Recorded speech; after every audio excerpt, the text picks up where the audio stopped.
ایک دفعہ کا ذکر ہے کسی جگہ ایک کوے نے اپنا چھوٹا سا گھر بنا رکھا تھا جہاں پر وہ رات کو قیام کرتا اور دن کو اپنے کھانے پینے کا اہتمام کرتا اور مختلف جگہوں سے دانا چن کر وہاں کھا کر سو جایا کرتا تھا۔ ایک دن ایسا ہوا کہ کوا دن کے وقت اپنا پیٹ بھرنے کی خاطر ایک ایسی جگہ پر جا پہنچا جہاں بہت زیادہ پانی تھا اور پانی کے ارد گرد تھوڑا سا گوشت موجود تھا۔ کوے نے پہلے اپنی پیاس بجھانے کے لیے پانی میں چونچ ڈال لی، لیکن اس کے منہ پر ایک زوردار چانٹا پڑا۔ یہ چانٹا ایک چیل نے اس کے منہ پر مارا تھا جو پہلے سے پانی کے حوض میں موجود تھی اور اپنی پیاس بجھا رہی تھی۔ جو ہی چیل نے کوے کے منہ پر چانٹا مارا، کوے کو دن میں تارے نظر آنے لگے اور وہ حواس بھاگتا ہو کر پانی کے اندر گر گیا کیونکہ اس نے اپنا توازن برقرار نہیں رکھا تھا۔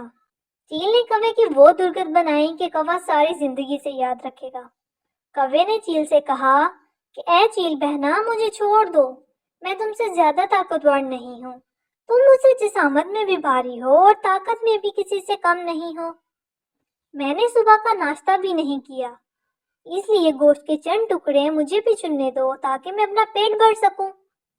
میں تم سے وعدہ کرتا ہوں کہ گوشت کے کچھ ٹکڑے کھا کر میں یہاں سے چلا جاؤں گا اور پھر تم جو جی میں آئے کرتے رہنا۔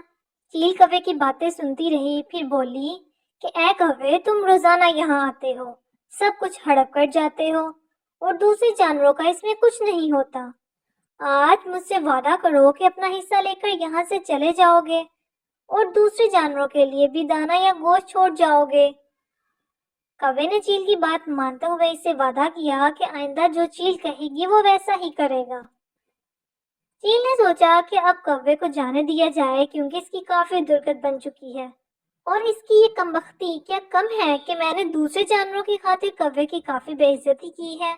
چنانچہ چیل نے انصاف کرتے ہوئے کہا کہ آج کے دن کے لیے تم اتنا گوشت لے جا سکتے ہو جتنا کہ ہضم ہو جائے۔